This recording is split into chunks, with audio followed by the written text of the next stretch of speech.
Hello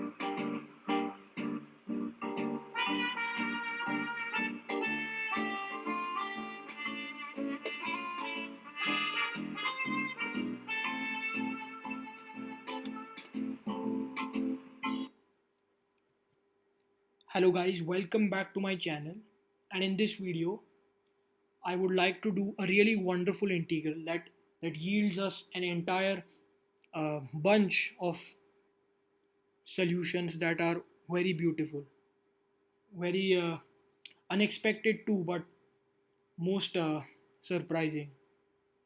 So let's get started. And before going forward with anything, this video is actually based on my previous video, so please check that out if you haven't already. Let's get started. Okay, so for our purposes, let's use the alphabet I to basically denote integral from 0 to 1 of inverse tangent of x times natural log of 1 minus x over 1 plus x squared dx. Now, notice the denominator and the inverse tangent on the top. Looking at the denominator, this is crying for a trig substitution because this is a standard form that we've often had a chance to deal with, and that standard form says let's introduce the substitution x equals tan theta, and this makes complete sense because we have an inverse tangent on top. So this is actually a clue to use the tangent substitution, the trigonometric substitution that involves the tangent. So this is a very logical way of going about this because dx is nothing but secant squared theta d theta. Making these substitutions, we have integral now from 0 to pi over 4 because inverse tangent of 1 is pi over 4, and we have inverse tangent of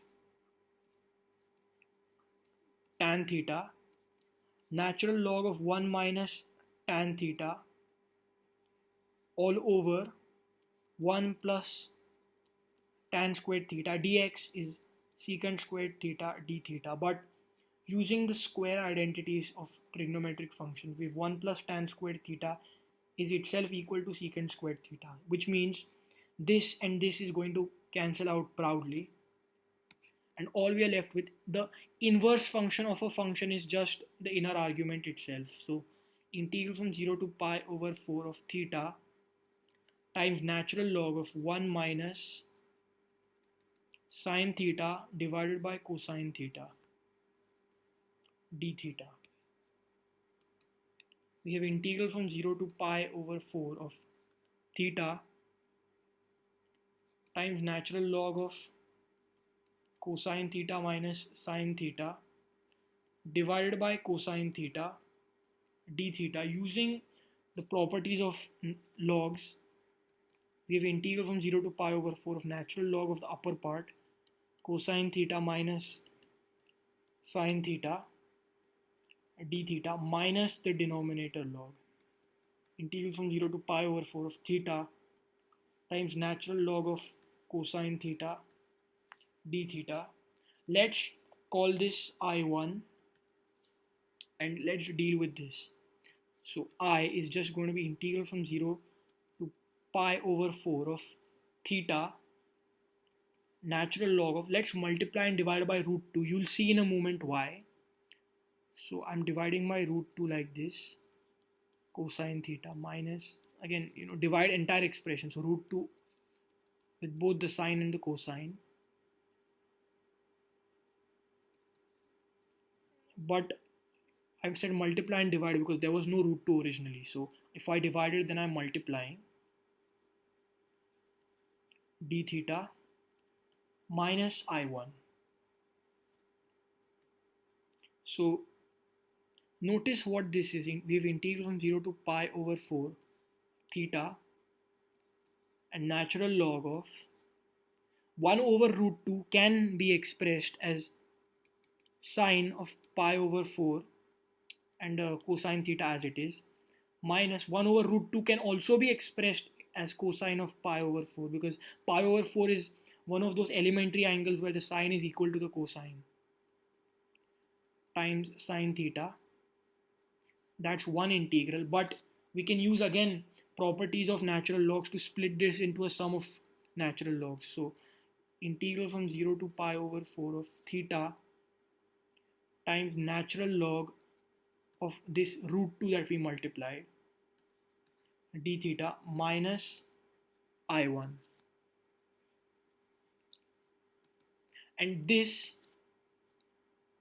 if you remember the identity, sine of A minus B is sine A cosine B minus cosine A sine B. We can definitely use that over here. So we now have integral from 0 to pi over 4 of theta times natural log, and that was the entire purpose of dividing by root 2. It's if you basically have some sine angle plus cosine or minus cosine of the same angle, say if you have some arbitrary coefficients on top, say alpha and beta, then it is wise to divide by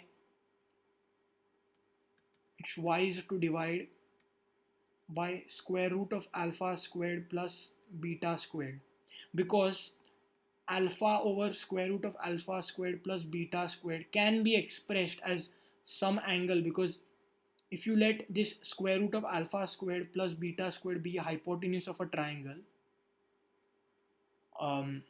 call this angle say theta, which is unrelated to this. Let's just call it phi then. Yeah. Then alpha, if you call this alpha, if you call this beta, then alpha over square root of alpha squared plus beta squared will just be sine phi, and then the other part, beta over this hypotenuse, will be cosine phi. So you can express this in terms of sine phi sine A plus cosine phi cosine A, which you can use one of these identities to compactify in terms of one angle. So in this case, this will be, I think, cosine of phi minus A, yeah, if I'm not wrong. So you can compactify in terms of a single trigonometric identity, and this method is what's called finding a common hypotenuse, or you can say completing the right angle triangle, because that's what we did by dividing by this factor, dividing and multiplying by this factor. Basically, I didn't show the multiplication. So that's essentially what the basic technique I've used here, because of which we can use this identity to compactify this angle in terms of sine of pi over 4 minus theta, d theta. I forgot the d theta here, my bad. Plus this other part will be half natural log of 2 integral from 0 to pi over 4 of theta d theta minus I1. So our I is going to be, we can use our symmetry for this. So if integral from 0 to pi over 4, in place of theta just substitute pi over 4 minus theta. Same thing inside the sine also. So pi over 4 minus pi over 4 minus minus plus theta.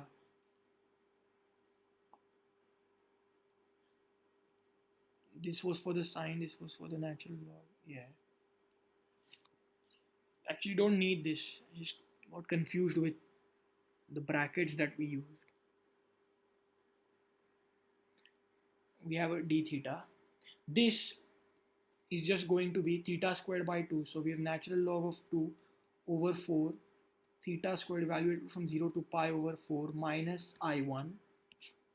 These pi over 4s will cancel out. We have integral from 0 to pi over 4 of essentially pi over 4 can be taken out, natural log of sine theta d theta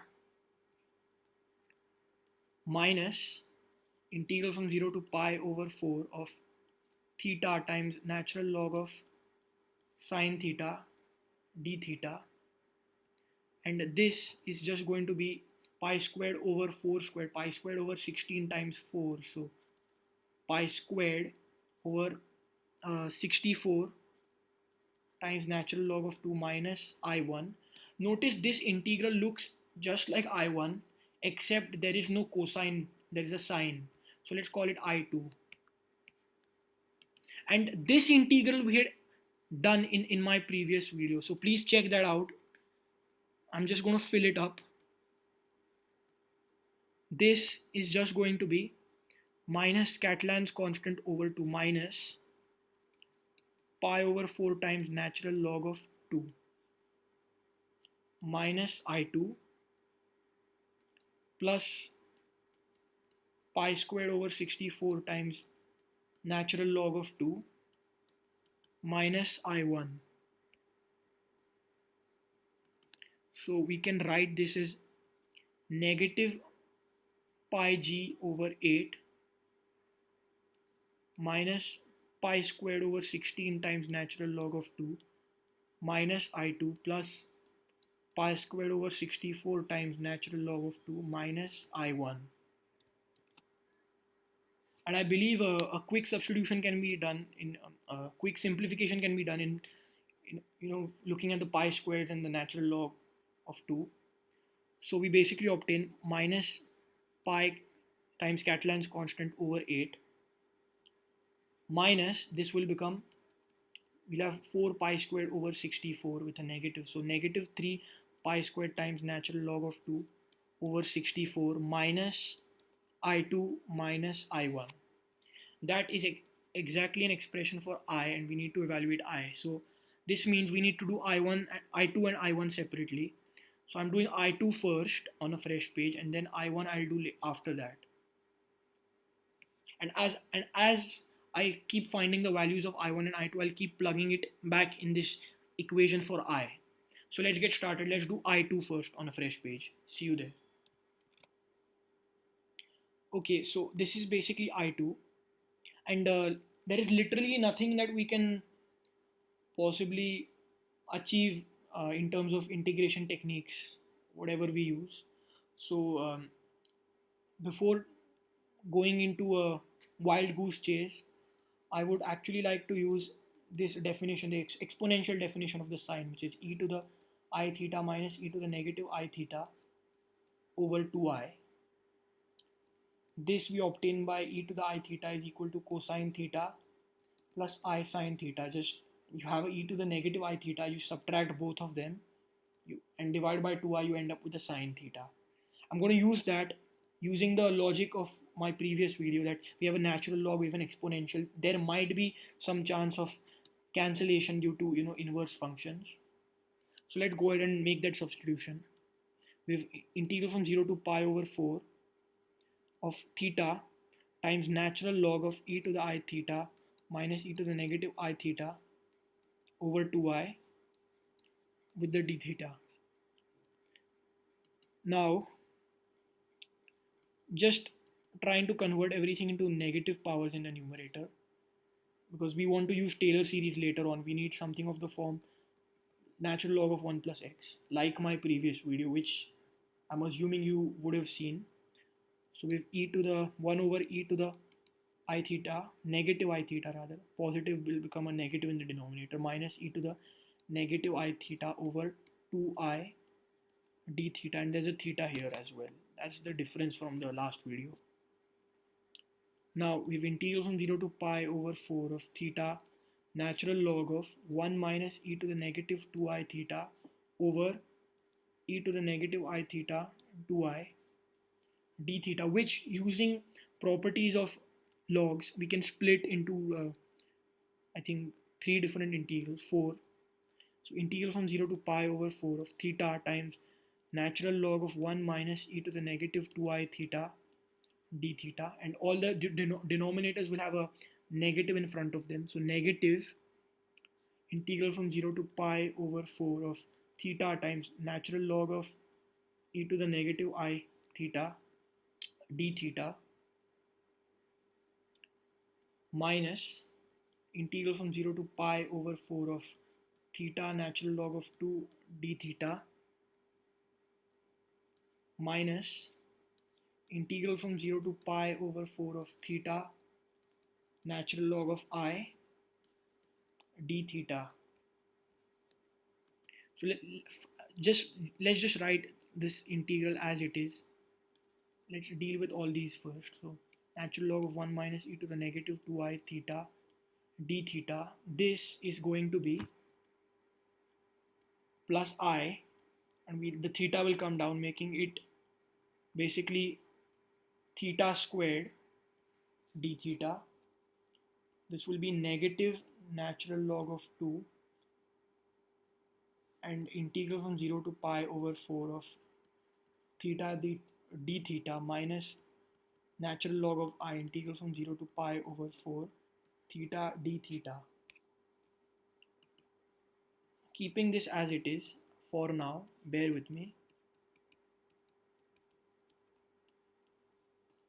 Notice this is always going to be imaginary, right? Because theta squared evaluated from pi over 4 to 0 is basically going to be theta cubed over 3, then upper and lower bound. So it's going to give us pi cubed over 64 times 3 in the denominator with an I, which is always going to be imaginary. But since this integral is always real,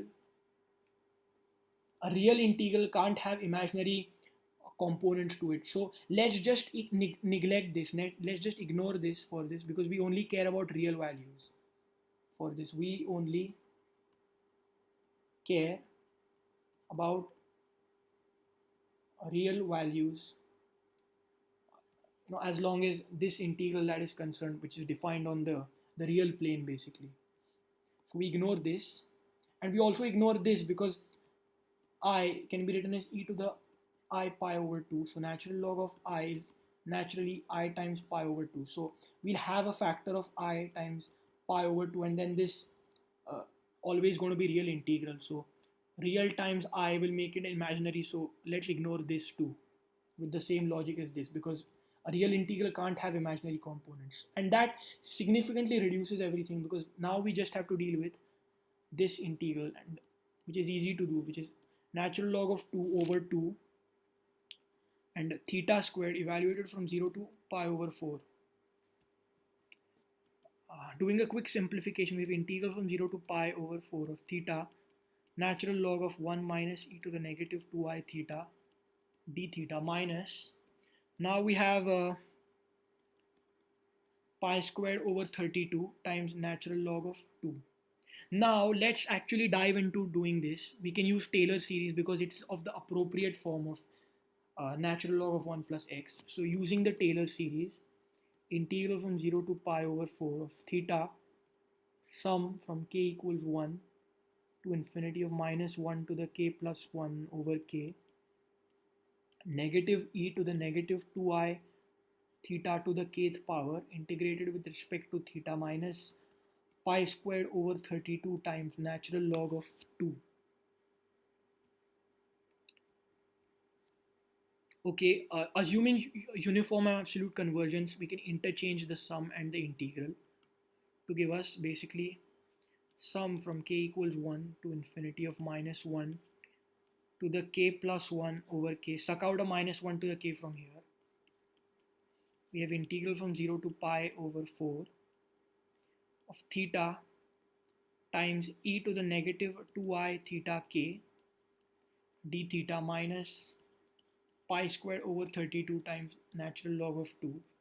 This minus 1 to the k will be minus 1 to the 2k. So minus 1 will always have an even power, making it 1. And we have to deal with minus 1 to the 1, which is minus 1 outside. So we have minus sum from k equals 1 to infinity of 1 over k.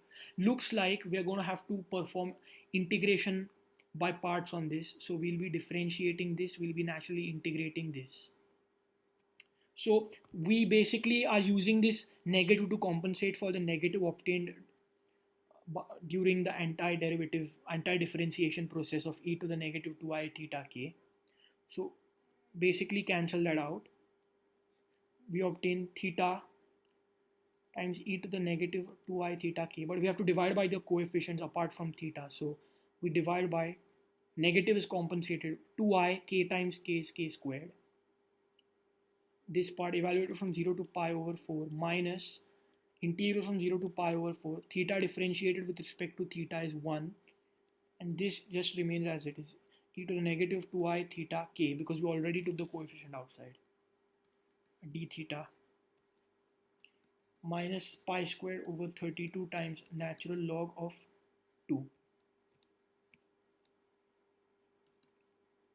Fair enough. We basically have, for pi over 4, we have take the pi over 4 outside, sum from k equals 1 to infinity of e to the negative 2 times pi over 4 will make it pi over 2k over 2i k squared, and for 0 all of this will go to 0, so just forget that part.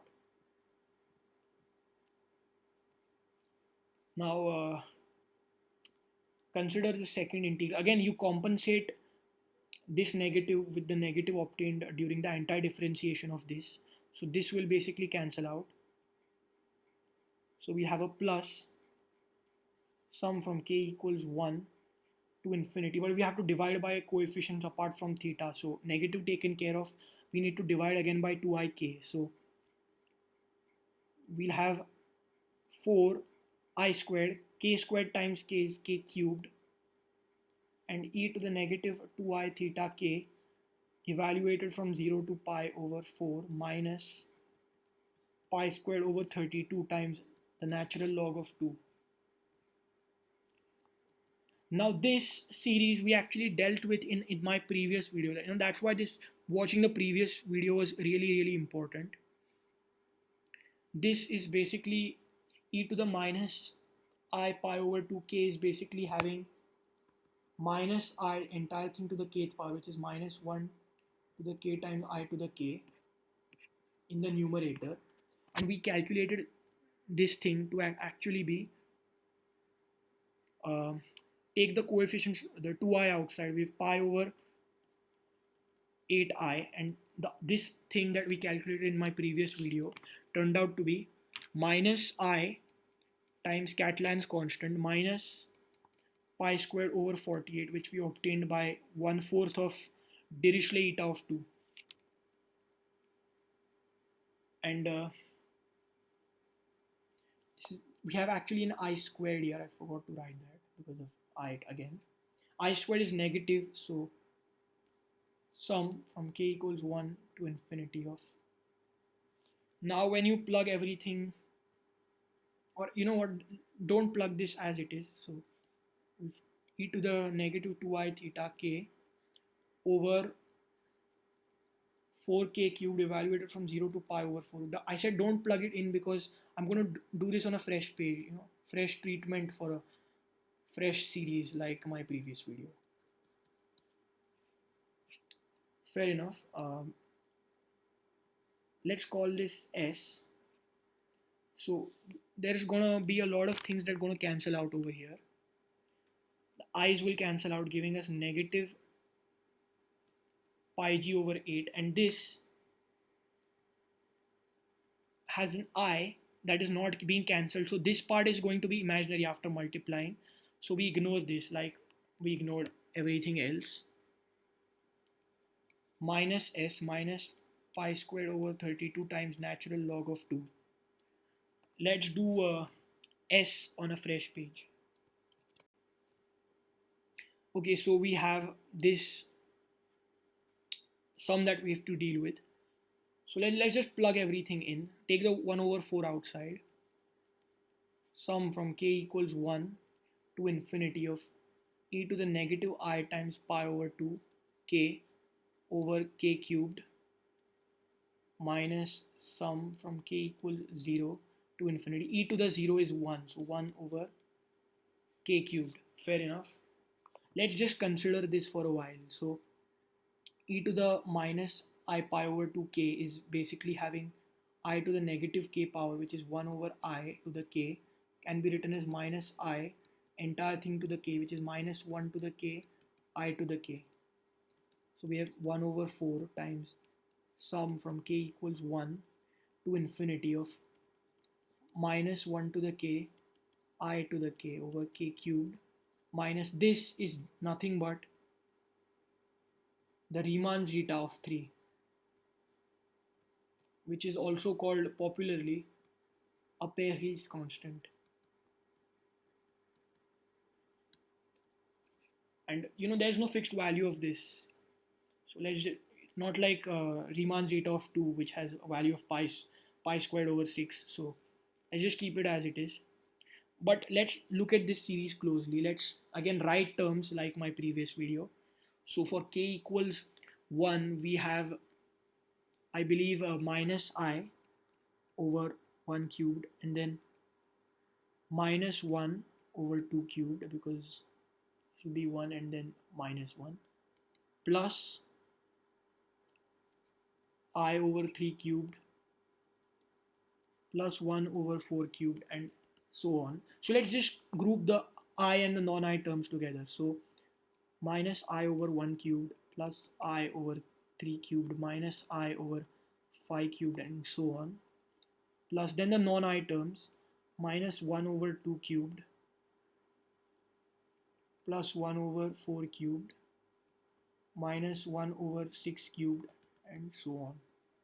Let's factorize out the minus I. So we have 1 over 1 cubed plus 1 over 3 cubed. Sorry, this is going to be 1 cubed. This has a negative 1 over 5 cubed, and so on. Factorize out a negative 1 over 2 cubed, and all of these are even, so all of them have a factor of 2 cubed in them. So be 1 over 1 cubed minus 1 over 2 cubed plus 1 over 3 cubed, and basically so on. Let's write a closed form for this. Sum from n equals 0 to infinity of minus 1 to the n over 2n plus 1 cubed minus 1 over 2 cubed, sum from n equals 1 to infinity of minus 1 to the n plus 1 over n cubed. This famous series we calculated in one of my videos is basically pi cubed over 32, and this is 1 over 8, 2 cubed is 8, and this is the Dirichlet eta of 3. So S is basically equal to all of this, and S, if you didn't notice, this part, like the previous video, is the trilogarithm of negative I. So the trilogarithm of negative I is basically equal to all this, but we still have the factor of minus Riemann zeta of 3, right, to make this equal to S.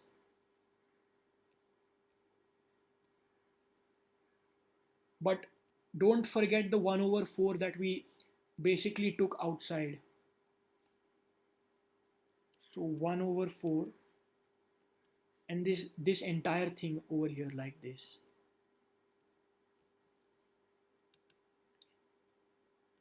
So since this sum is a part of an integral which doesn't have any imaginary components, ignore this. We basically have negative Dirichlet eta of 3 over 32 minus Riemann zeta of 3 over 4. Now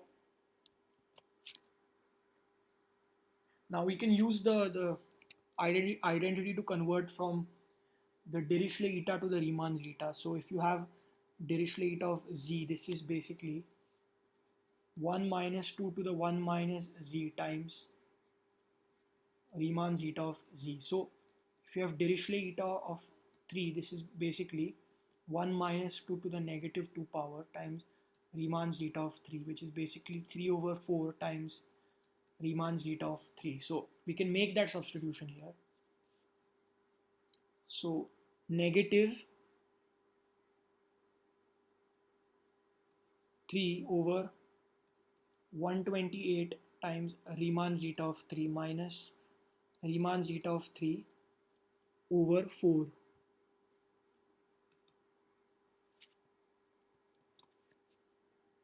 which roughly becomes minus 35 over 128 times Riemann zeta of 3. That's S with the neglected imaginary part. I neglected this because S was part of an integral that was real, so a real integral can't have an imaginary factor like this. So let's go ahead and plug this back into our original I1, I2 rather. So our I2 now just becomes minus pi times Catalan's constant over 8 plus minus minus plus 35 over 128 times Riemann zeta of 3 minus pi squared over 32 times natural log of 2. That's basically the value of I2. Let's go ahead and plug this back into our I equation.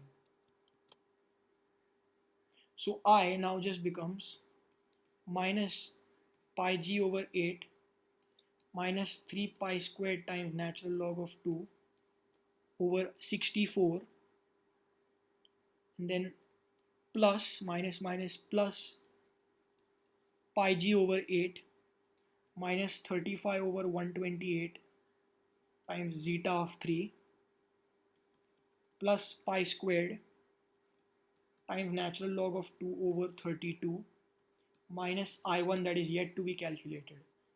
This cancels out. We can do some substitution, some simplification here.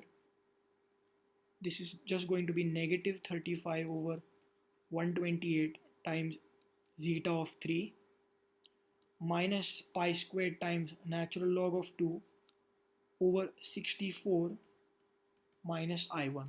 So our problem of calculating I just narrows down to calculating the value of I1 and plugging it back over here. So let's do that now. I1 is equal to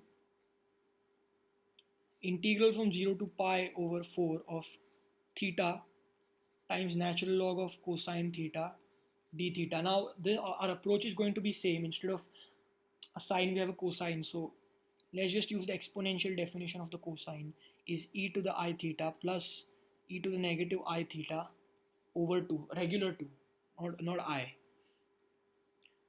So this is going to be integral from 0 to pi over 4 of theta times the natural log of e to the I theta plus e to the negative I theta over 2 d theta. And at this point it doesn't matter what power we take, it can be negative or positive, there's no minus sign, so let's just consider positive powers. Theta times natural log of e to the I theta plus 1 over e to the I theta over 2 d theta, which will become integral from 0 to pi over 4 of theta natural log of e to the 2I theta plus 1 over 2 times e to the I theta d theta. Again, using log properties, let's split this up into, I believe, 3 integrals this time, no 4. So pi theta times natural log of 1 plus e to the 2I theta d theta minus integral from 0 to pi over 4 of theta times natural log of e to the I theta d theta minus integral from 0 to pi over 4 of natural log of 2 theta d theta. Again, let's write this unchanged. Theta natural log of 1 plus e to the 2I theta d theta. This is going to be I times integral from 0 to pi over 4 of theta squared d theta minus natural log of 2 integral from 0 to pi over 4 of theta d theta. But this integral is going to be real. Multiplied with this I will make it imaginary, so ignore this. We only care about real values for our real integral. This is again real. So integral from 0 to pi over 4 of theta times natural log of 1 plus e to the 2i theta d theta, and then this thing is just going to be natural log of 2 over 2 times theta squared evaluated from 0 to pi over 4, which on a last round of simplification is going to be this integral unchanged minus pi squared over 32 times natural log of 2. Now, as you might have suspected, we are going to use basically Taylor series for this. Theta times integral sum from k equals 1 to infinity of minus 1 to the k plus 1 over k times e the 2i theta k d theta minus pi squared over 32 times natural log of 2. Now again, assuming uniform and absolute convergence, interchanging the sum and integral, we obtain basically a sum from k equals 1 to infinity of minus 1 to the k plus 1 over k, and we have integral from 0 to pi over 4 of theta e to the 2i theta k d theta minus pi squared by 32 times natural log of 2.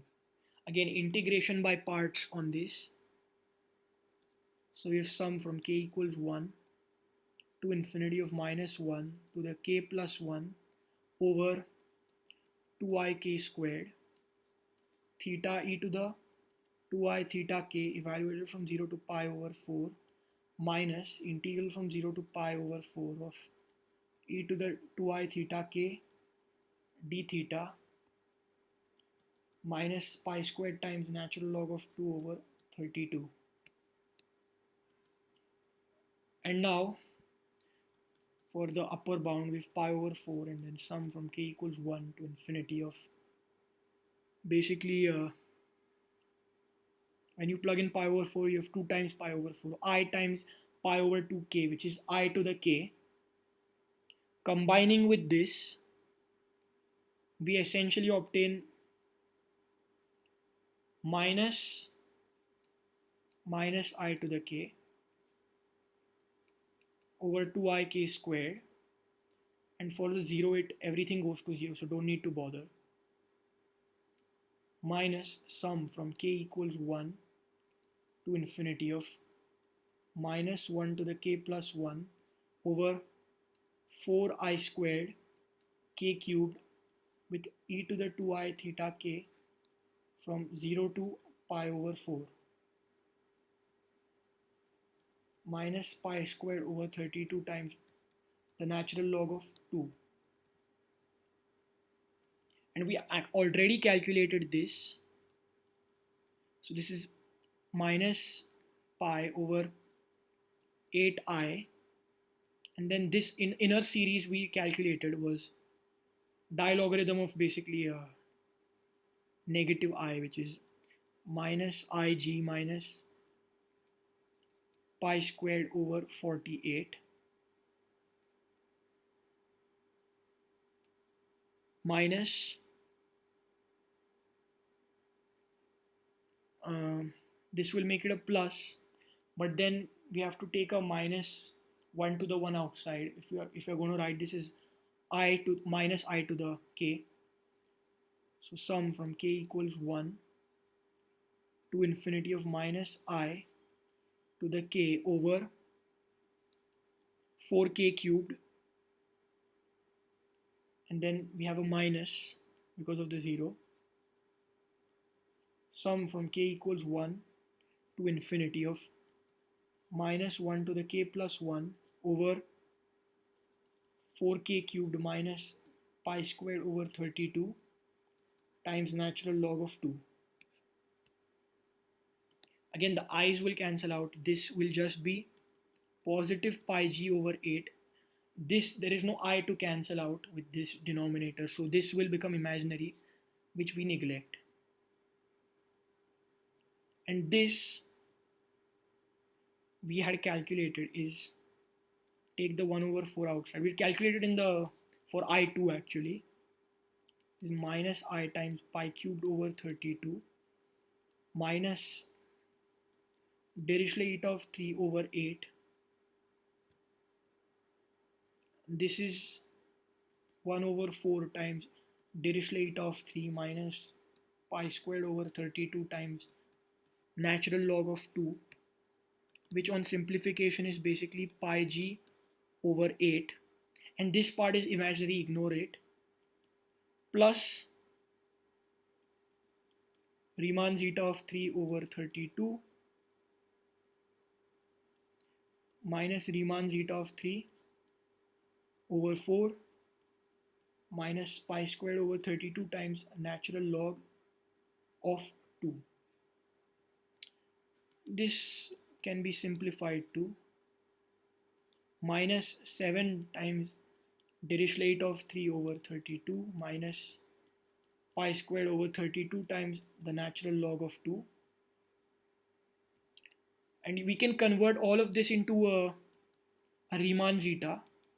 So we have pi g over 8 minus 1 over 128, because the magic factor was basically Dirichlet of 3 is 3 over 4 times Riemann zeta of 3. So that magic factor times Riemann zeta of 3 minus pi squared over 32 times natural log of 2.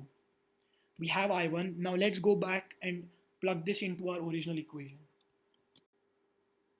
So now plugging everything back, with I is equal to minus 35 over 128 times Riemann zeta of 3 minus pi squared over 64 times natural log of 2 minus whatever we obtained, pi g over 8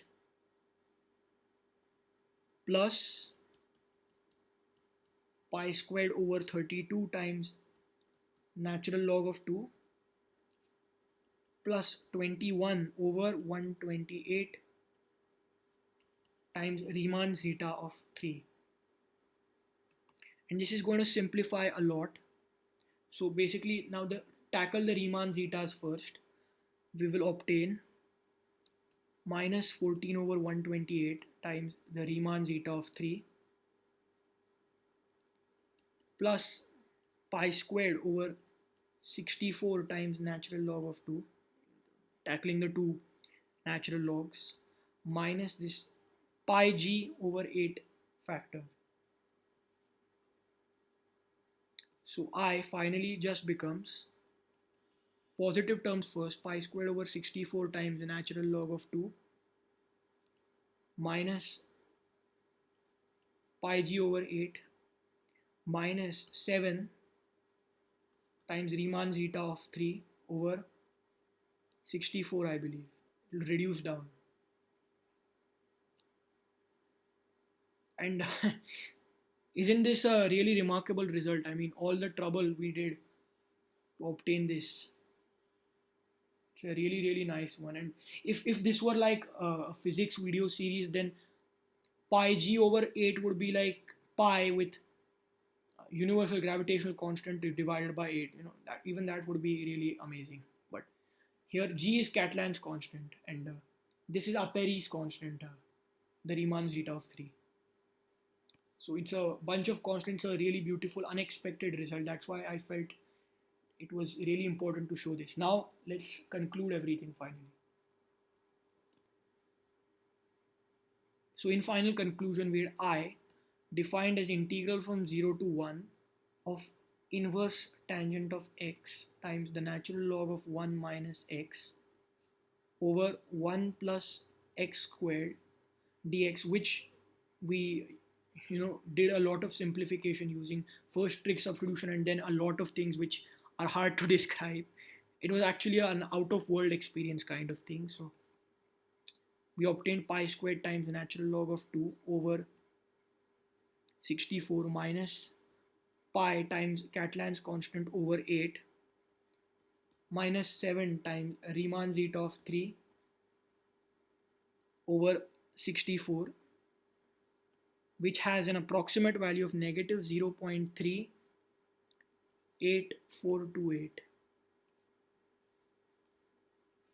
And I hope there was a lot to learn in terms of dealing with series, because we found the trilogarithm of negative I just as we found the dilogarithm of negative I. If you've already forgotten what that is, I'll remind you. Minus I times pi cubed over 32 minus Dirichlet of 3 over 8. And this was minus I times Catalan's constant minus pi squared over 48. And we could actually generalize for a basically a polylogarithm of higher order, say order z of minus I. It's minus I times sum from n equals 0 to infinity of minus 1 to the n over 2n plus 1 raised to the zth power minus 1 over 2 to the z times the Dirichlet eta of z. So we generalized an expression for